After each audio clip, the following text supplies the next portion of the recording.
A ver,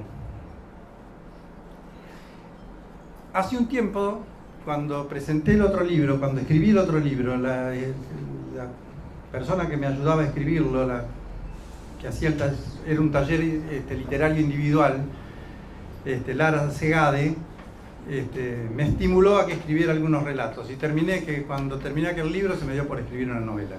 Y cuando se me dio por escribir una novela, le pregunté a un amigo que hoy no está cómo podía hacerlo. Me dice: anda a Casa de Letras. Y en Casa de Letras empecé a hacer un curso para escritores, curso para, ¿cómo se llama? Para escritura creativa, no sé, algo así. Son 2 seminarios por semana, son 3 años, es algo bastante complejito. Y ahí conocí, en uno solo de los cursos, seminarios, no sé cómo llamarlos, a Florencia Berrastro. En ese momento estaba sola. Es muy creativa. Me impactó un comentario que hizo cuando vino un escritor a visitarnos a Casa de Letras, y yo dije: va a ser una síntesis interesante del libro, así que invitémosla a Florencia.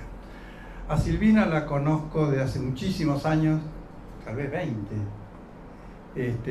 y es una psicoanalista hecha y derecha, y es buena lectora y sabe escribir muy bien. Yo dije: Silvina va a poder comentar el libro. Luciano lo conozco hace poquitito. Luciano empezó a ser docente de nuestro, del grupo, hace 3 meses, en el segundo cuatrimestre, sí, sería el segundo cuatrimestre. Y resulta que es un escritor, es uno de los escritores top del momento, digo yo, y no es metáfora, Bueno, esos son la gente que nos va a presentar.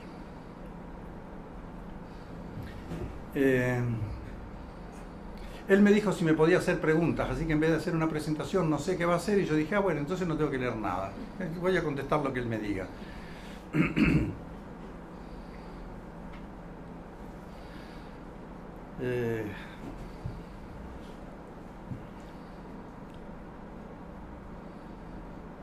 No, los homenajes los voy a dejar para un poquito más adelante. Espero poder leer bien esto que está en manuscrito. Es de Claudia Schwartz, la editora, que leyó el libro, y a los 2 días que se lo mandé me dijo: me encantó, hay que publicarlo. Gracias, Claudia.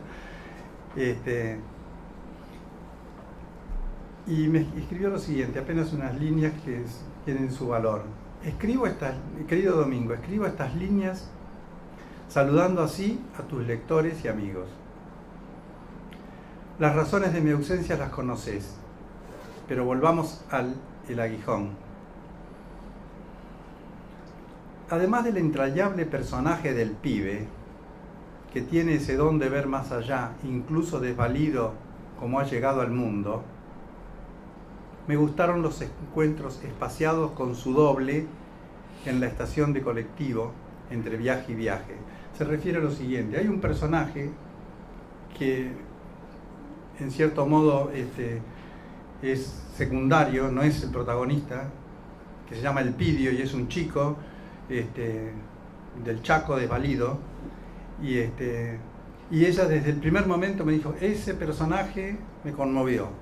Y ahí ahora lo escribe de nuevo. Y cuando dice que me gustan los encuentros espaciados con su doble, se refiere al personaje principal, Pablo, que tiene un amigo Roque, donde 2 por 3 se encuentran y dialogan bastante. En la estación de colectivos, entre viaje y viaje, espacios de intimidad, reflexión, confesión, bajo la lluvia a veces.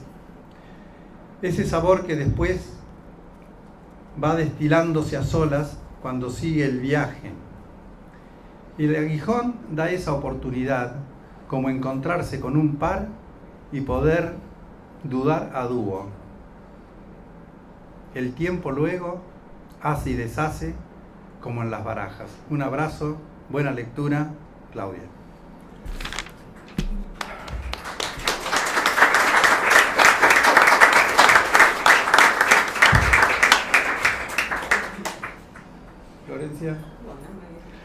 Florencia Berrastro es comunicadora social y trabaja en el CONICET, ocupándose especialmente de videos. Contenido de videos audiovisuales. Contenido de videos audiovisuales. Bueno, buenas noches a todos. Antes que nada agradecerte, Domingo, por participarme, por tener la confianza en mí que yo tenía para exponer esto. Bueno, ¿qué me pasó un poco con el aguijón? Recuerdo cuando yo le decía, ¿estás seguro que querés que yo sea una de las expositoras? Me dijo, ¿a vos te gustó? Y yo no supe decir si me había gustado. Sí supe que me había incomodado. Y a partir de ahí es que escribí lo que escribí. Esta historia se puede leer o se puede transitar. Cada lector elige cómo vivir la experiencia. Qué lento. Somos 3, teneme paciencia. ¿Cómo 3? Son gemelas. Comienzo de vuelta. Esta historia se puede leer o se puede transitar. Cada lector elige cómo vivir la experiencia. Puede ser el aguijón en la carne de Pablo y crucificarlo, o puede ser aguijón y bendecirlo. Las dicotomías son la constante del ser humano. Iglesia y psicoanálisis, religión y terapia, niñez y adultez, el amor y el abuso, el autoengaño y la verdad, el encierro y la libertad, el padre y el hijo, el pasado y el futuro, víctima y victimario, la certeza y la locura. El cielo y el infierno que habita en Pablo me atraviesa. ¿Cómo no involucrarse? ¿Cómo no tomar partido y ponerse en su lugar? ¿Cómo no tomar partido y condenarlo? Los extremos y los excesos de Pablo desafían la imparcialidad del lector. Aspirar al justo medio me incomoda. Entre tantas frases reveladoras, esas que surgen en terapia, dice Pablo, qué loco esto del psicoanálisis, usted me va acorralando y yo me voy sintiendo cada vez más libre. La verdad que nace de la libertad producto del encierro me identifica. Así, el Pablo paciente aprehende en terapia lo que el Pablo cura aprendió como enseñanza. Conocerán la verdad y la verdad los hará libres. Es entonces que descubrir un posible maridaje entre dos que consideraba opuestos me interpela. Como lector en tránsito, podría sospechar que la respuesta está en el pasado y la solución en el futuro. La posibilidad manifiesta de perdonarse a uno mismo. ¿Podrá Pablo perdonarse a sí mismo? El involucramiento e incertidumbre que esto supone me inquieta. Pablo es una excusa, pero no por eso me excusa. Al contrario, me inquieta, me inhibe, me interpela, me atraviesa, me incomoda, me identifica. Esta historia se puede leer o se puede transitar. ¿Será gracias a Dios? Yo la transité.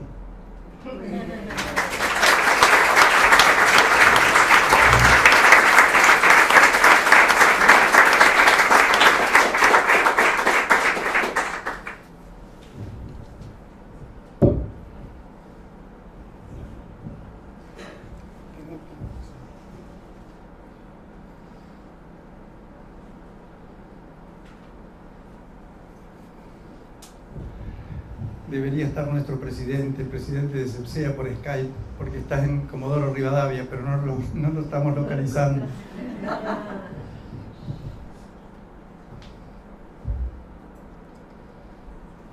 Sí. Bueno, buenas noches a todos. Antes que nada les cuento que me inquieta un poco hablar en público, aunque ese público sea bien intencionado, conocido como algunos de ustedes. Y también quiero agradecerle a Domingo, te agradezco mucho, Domingo, el honor de haberme pedido que lea tu novela y diga algunas palabras en esta presentación. Ha sido siempre un maestro para mí, así que esto me honra particularmente. Gracias. La semana pasada escuché la noticia de un científico ruso en la Antártida, no sé si alguno lo escuchó, que apuñaló en el corazón a otro científico ruso porque le contaba el final de los libros que leían.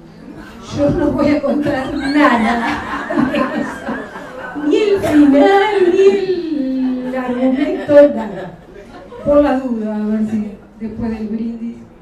Bueno, leer la novela, esta novela psicológica breve, fue un placer.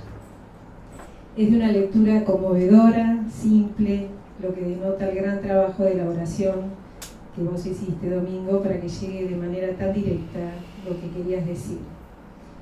Es una historia que nos habla de la identidad, de la vergüenza, de los miedos, de los celos, del deseo, de la moral, de la confianza, de la generosidad. La generosidad bien entendida, auténtica, no de aquel que es generoso por formación reactiva, como disfraz de otros afectos más mezquinos. Y de la confianza en uno mismo y sobre todo de la confianza en otros, aquella que es producto de la historia construida, que no se puede comprar ni en Pharmacity ni se agrega como memoria externa. El protagonista de esta historia, por lo que han leído en el afiche, ustedes saben que es un cura que en un momento determinado de su vida comienza a dudar y pretende dejar de serlo y colgar los hábitos, con todo el gran conflicto que esto le genera. Se trata de un personaje complejo, con una infancia difícil, y que además, como si esto que le sucede fuese poco, padece de otros hábitos, de los llamados malos hábitos, que lo avergüenzan, lo hacen sentir débil, sucio, feo, malo, impostor. Y para transitar por este pasaje, que entre paréntesis les cuento que hay un lugar así llamado en la novela, el pasaje, que puede hacer referencia a este tránsito tan fundamental en la vida de este personaje, para transitarlo, les decía, se deja acompañar por una terapeuta, además de otras personas de su entorno.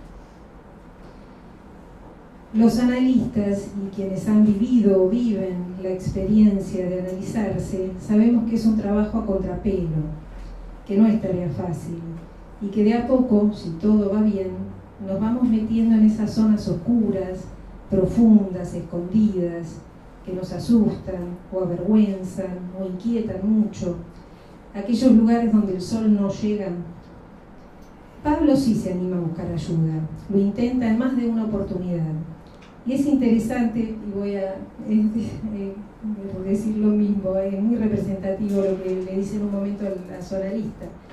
Esto de usted me va acorralando y yo me siento cada vez más libre.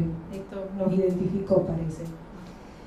Esto me hizo acordar a una canción de Sabina, una vieja y preciosa canción de Sabina, donde canta: cualquier tiempo pasado fue peor, más viejos éramos entonces, somos más jóvenes ahora. Claro que no siempre nos sentimos así, sin embargo lo recordé porque Pablo, el protagonista, gracias, a medida que va transitando su análisis y puede comprenderse más, va venciendo ciertas resistencias, se va sintiendo más integrado y más liviano.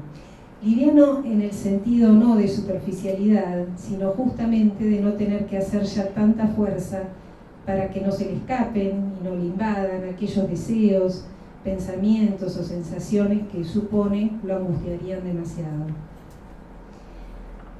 Les decía que la novela habla de la identidad, que es un tema muy complejo en sí mismo y que en estos tiempos está tan en boga. Escuchamos tanto hablar de la identidad sexual, de género, de otras cuestiones. En este caso, Pablo, que es un cura, que tiene vocación de servicio, de ayudar a otros, que tiene capacidad de empatía y comprensión, cuando duda sobre si seguir o no siendo cura, y si lo hacía, si así lo hiciese, una parte de sí mismo cambia, ya no será más el padre Pablo. Sin embargo, mucho de él sigue siendo parte de él, sigue siendo él mismo. En esencia no cambiaría, aunque cambie su ropaje. Y es curioso en este caso que la idea de colgar los hábitos traiga consigo el colgar también los otros hábitos que tanta fuerza tienen, pero que lo lastiman. ¿Sería posible pensar que esa indumentaria eclesiástica que llamamos hábito escondía, sin que él fuera consciente de esto, aquello que escapaba de su control y lo avergonzaba? Bueno, y para terminar voy ya al principio del libro, que es el título, El aguijón. Si bien queda claro en la novela el porqué de este título, y ya lo sabrán cuando lo lean, el aguijón remite a algo que punza, pincha, perfora, hace doler, molesta, incomoda. Nos hace recordar todo el tiempo que tenemos la espina clavada. Quizás pretender quitárnosla sea tarea inútil, así como pretender olvidarla o hacer de cuenta que no está o no nos molesta, también es inútil. Tal vez, si logramos aceptarla como parte nuestra y aprendemos a movernos de manera tal que no nos pinche tanto, nos podemos sentir mejor. Después de todo, cada quien tiene su propio aguijón. Bueno, quizá cuando todos hayan leído esta historia, algunos podemos hacer un nuevo encuentro para comentarla, intercambiar ideas y sensaciones, tratando de comprender con otros a los personajes como lo hacemos con las películas que tanto nos gustan. Mientras tanto, les deseo que disfruten de la lectura como quien se deje impregnar por primera vez de sensaciones nuevas. Ya habrá tiempo de analizarla. Muchas gracias.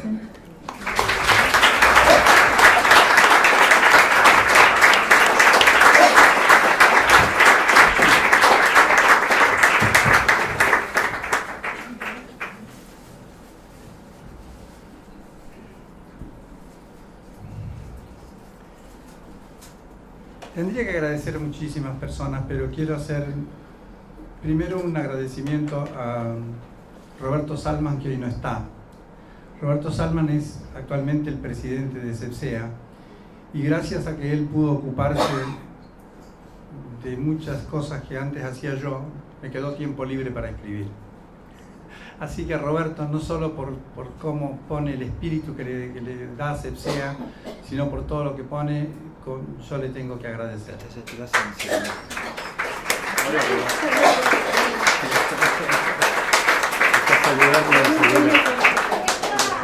Me alegro que nos estés escuchando, Roberto. Un abrazo enorme.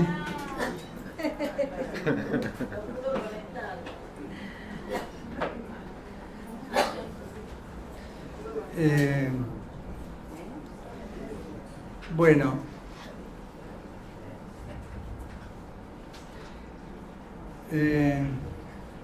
unas cuantas personas de las que están acá, con un grupo de ellos formamos un grupo de amigos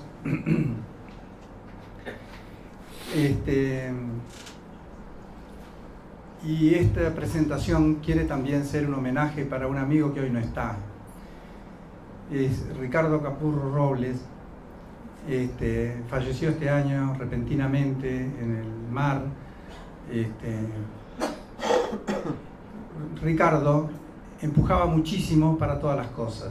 Ricardo nos unió, nos hizo amigos como grupo.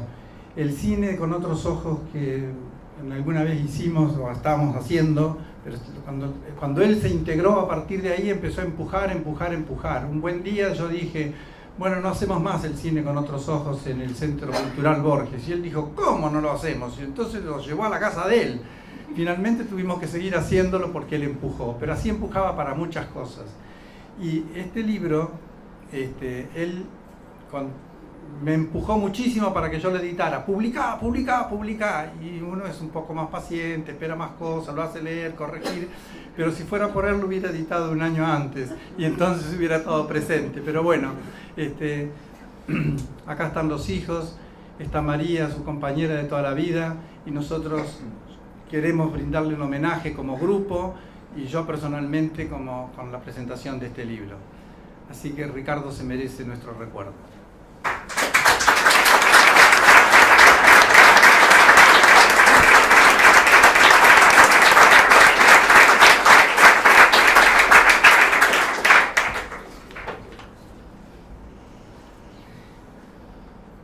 En la novela hay un personaje muy importante que no dice ni una sola palabra en toda la novela. En la novela se llama Mercedes. En mi interior, cuando me imaginaba a Mercedes escuchando a un paciente, me imaginaba a Elsa Grassano.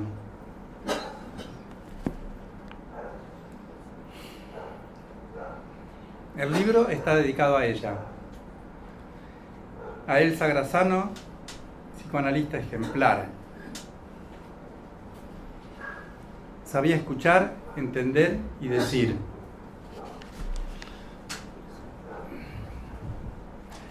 Yo me analicé con ella desde los 55 a los 60 años.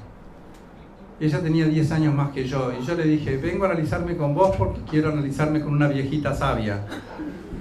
No sé cómo le habrá caído cuando ella tenía 65 que yo le dijera viejita sabia, pero se bancó eso y todas las otras cosas. Y a ver, invité a los hijos, vinieron 2 de ellos con sus cónyuges, otra no pudo venir porque está en Córdoba, en Córdoba creo, en Córdoba ¿no? Salta. En Salta, bueno, los invité porque quería rendirle homenaje a Elsa a través de ellos. A ver, yo uno no sabe cómo son las cosas, pero a veces pienso que si no hubiera sido por Elsa, esta novela no hubiera escrito nunca, porque ella me tenía más confianza de la que yo me tengo. Y como algunos saben que me tengo bastante, imagínense que ella me tenía mucha confianza y me estimuló muchísimo. Realmente me sanó un pedazo del alma. Así que yo le agradezco muchísimo a Elsa y quiero rendirle este homenaje también de esta forma.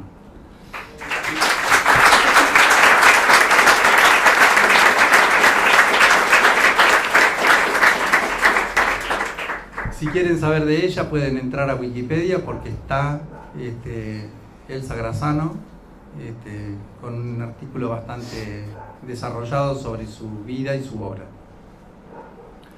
Bueno, la sorpresa de la noche para mí es lo que va a hacer este hombre al lado mío. ¿Qué tal? Buenas noches. Bueno, la verdad que estoy muy feliz de estar acá. Cada vez que un alumno logra terminar un libro, por más que yo haya sido tu profesor durante poco tiempo, me siento como mi pollo terminó un libro, ¿no?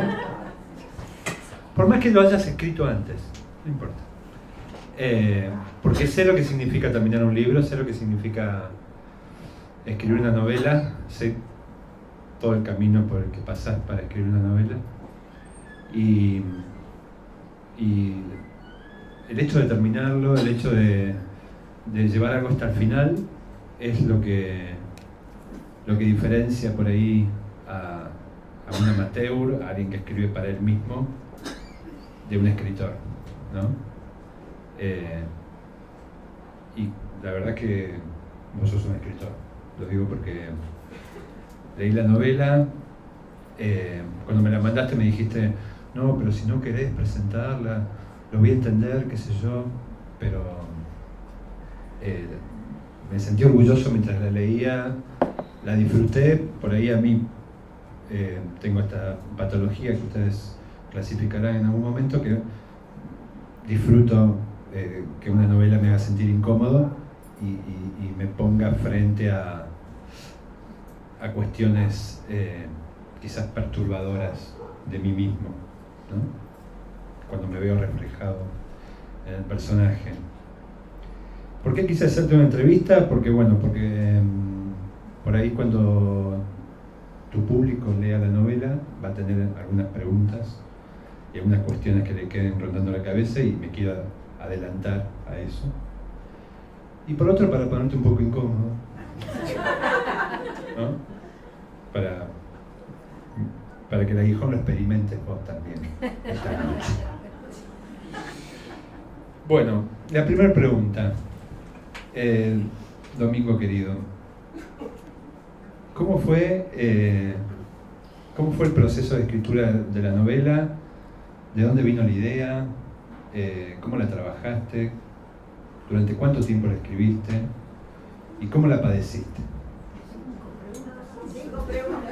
Pero es todo lo mismo, no se preocupe.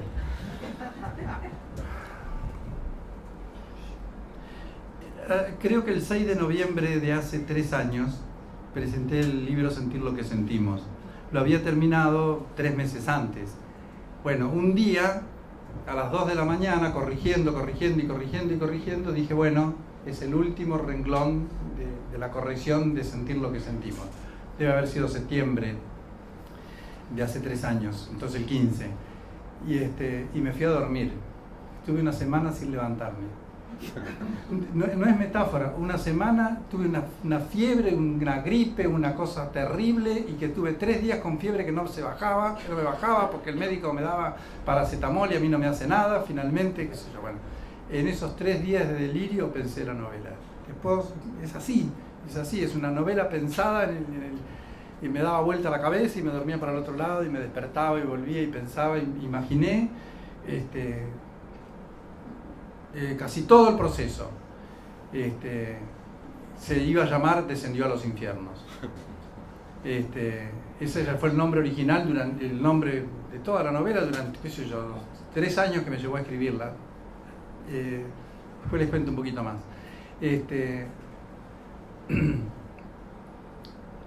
La fui escribiendo despacio, pero yo la tenía pensada en un 90%, 70% si quieren.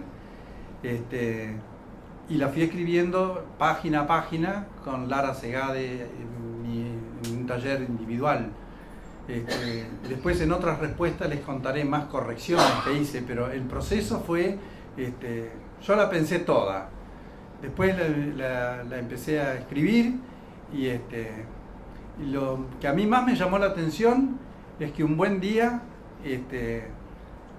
apareció un personaje nuevo que yo no me imaginaba que iba a estar, ese no estaba pensado en el delirio, el personaje del Pidio, que las cosas las saca de algún lado, de algún personaje bueno, el Pidio es un varón, pero en la vida real es una nena que conozco.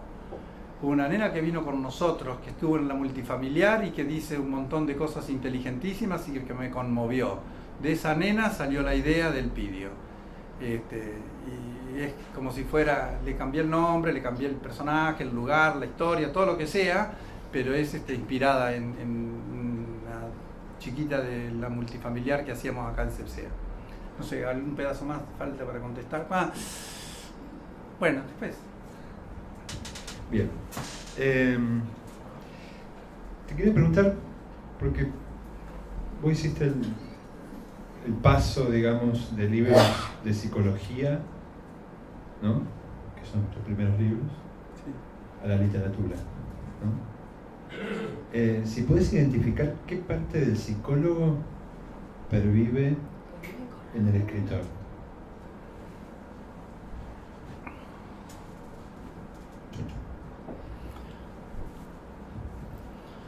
Yo supongo que pervive el 100%. Yo, en mi página web, que estoy armada de antes, qué sé yo, no me animo a poner que soy escritor, yo soy psicoanalista. Me gusta trabajar con las historias, casi diría que soy un analista narrativo. Me parece que interpreto muchísimo haciendo cuentos. Esto me hace acordar a un primo que tal cosa, tal otra. Esto me hace acordar, en realidad por ahí me hace acordar a otro paciente, pero no puedo decir que me hace acordar a otro paciente. Entonces digo, me hace acordar a un tío, un amigo, un vecino.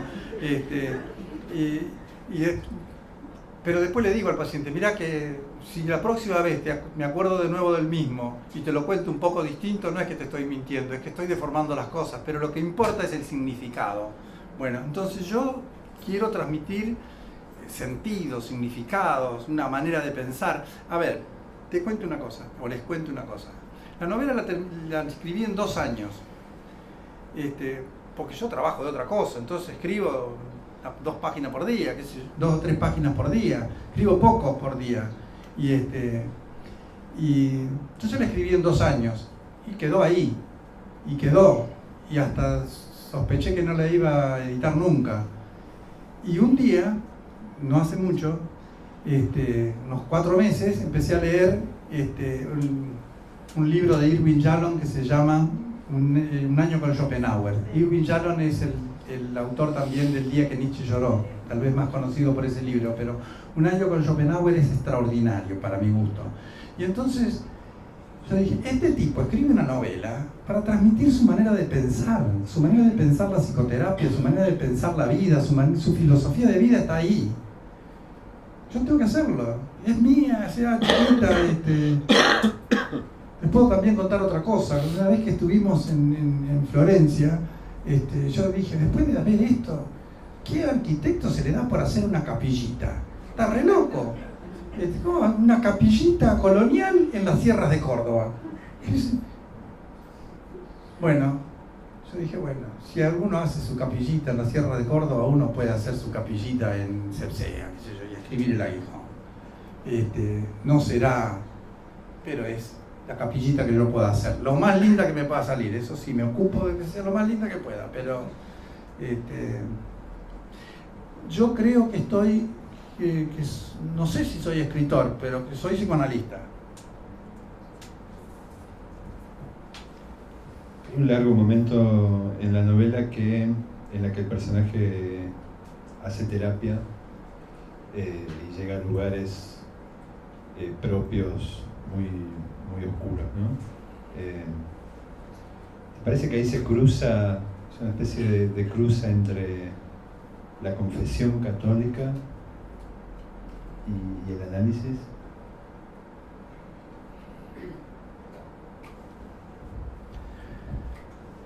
Podría perfectamente, siempre que la confesión católica haga honor a lo que el Papa hizo hace 2 años, un año, que declaró un año entero como año de la misericordia. Si la confesión... Este Papa, durante, no sé, fue el 13 o el 14, no, perdón, un poco más, el 16, desde el 8 de diciembre del 16 al 8 de diciembre del 17, me parece, lo declaró como año de la misericordia. Y trabajó muchísimo con la idea de la misericordia. Algunas personas vinieron y me dijeron que estaban conmovidas porque el Papa le había perdonado un pecado que... para mi conocimiento, el pecado el día que lo confesó y estuvo arrepentido, ya estaba perdonado, pero esta persona sentía que, si el analista es misericordioso, si el cura es misericordioso, entonces cura, hace terapia, porque la mayor parte de la terapia es disminuir el superyo, dicho en términos... es hacer que nuestra autocrítica sea una crítica que nos haga crecer, no que nos aplaste. Y lo que más suele pasar es que la autocrítica nos aplasta y no nos deja crecer. Entonces, si la confesión es un modo de liberarnos de cargas, están en un ancho camino, algunos estarán en una vereda un poco más acá, pero están en un camino que va para allá, no en un camino que va para allá.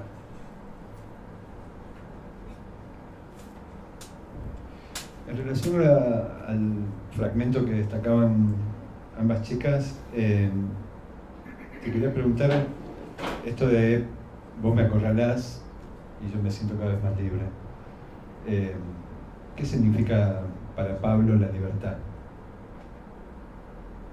¿O para vos?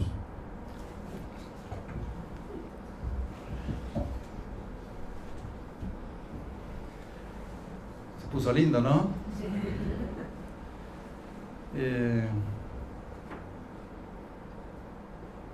A ver, la libertad es ser lo más posible dentro de lo que se puede, con todas las limitaciones que tiene, ser dueño de uno mismo. No es tan fácil ser dueño de uno mismo. Estamos habitados por impulsos indomeñables. Es decir, somos hijos de la carne, pero de la carne en serio, no es pavada.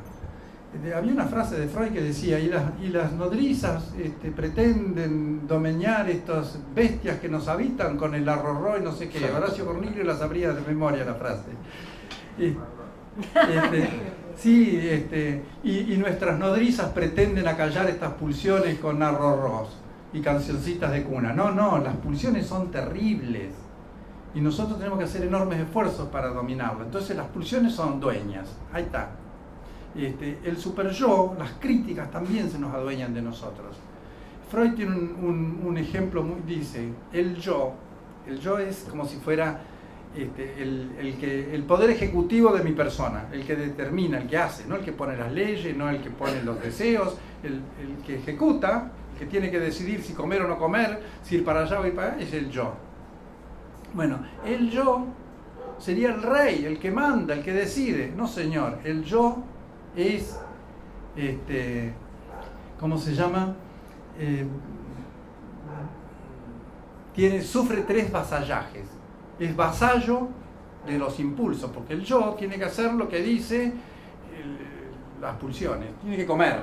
Si la pulsión dice que tiene que comer, no puede no comer.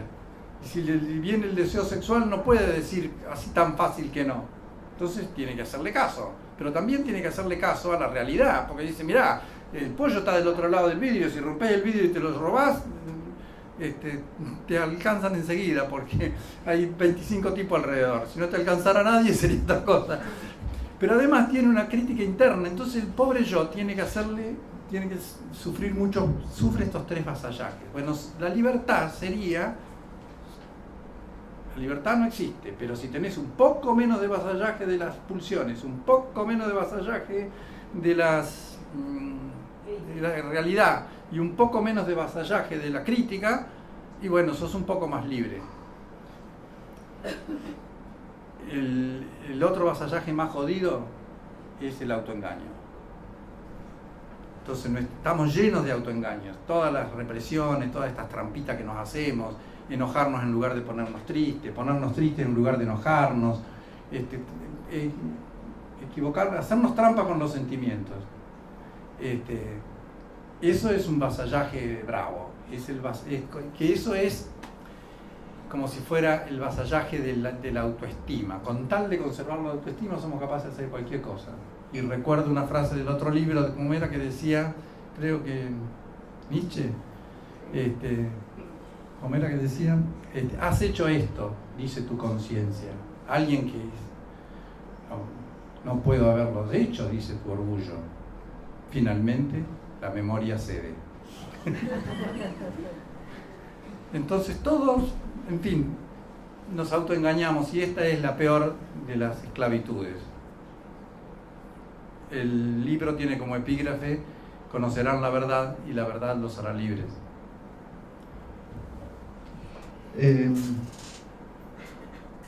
Te quería preguntar cuál era, si había la intención al escribir el libro, si más allá de exponer tus ideas o de crear esta especie de, no sé si puede funcionar como un alter ego, Pablo. Cuando lo leí yo te pregunté si era autobiográfico. No me dijiste que no, naturalmente, pero como no nos conocemos tanto, más allá de la relación alumno-profesor, empecé a escribir una novela en mi cabeza, lo cual es un buen síntoma, porque si uno cree que el libro es autobiográfico, significa que tiene densidad de realidad, ¿no? Bueno, ¿qué buscabas al escribir el libro? ¿Buscabas generar este efecto de incomodar al lector, de ponerlo frente a estas cuestiones que por ahí no son tan agradables?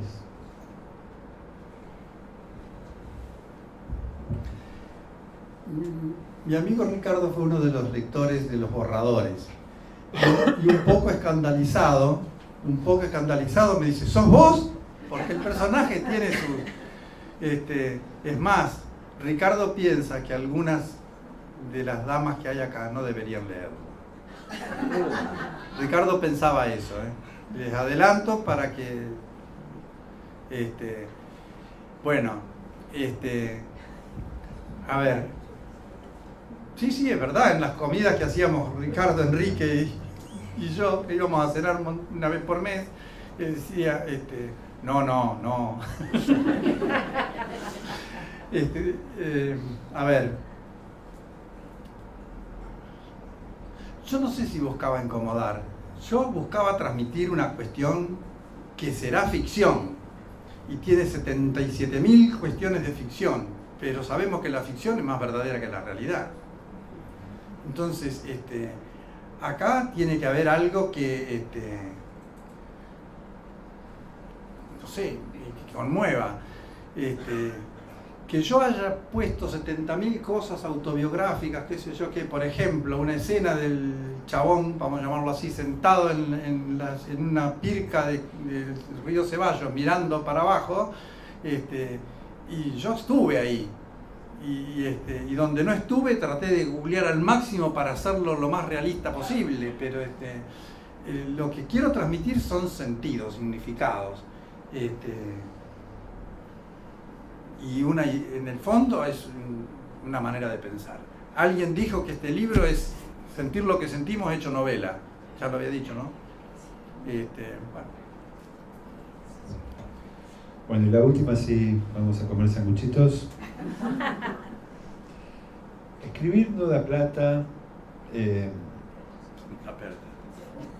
Bueno, o te quita. A O vos, te no, quita. a vos te da plata. No, a mí un montón de éxito y te edita fama una de las mejores internacional. editoriales del planeta.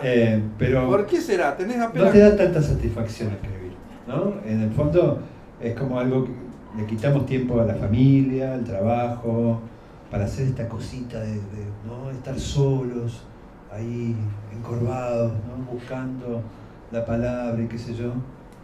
¿Para qué escribimos? ¿O para qué escribís?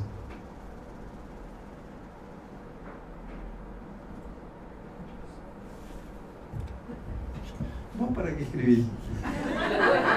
Típico de analista.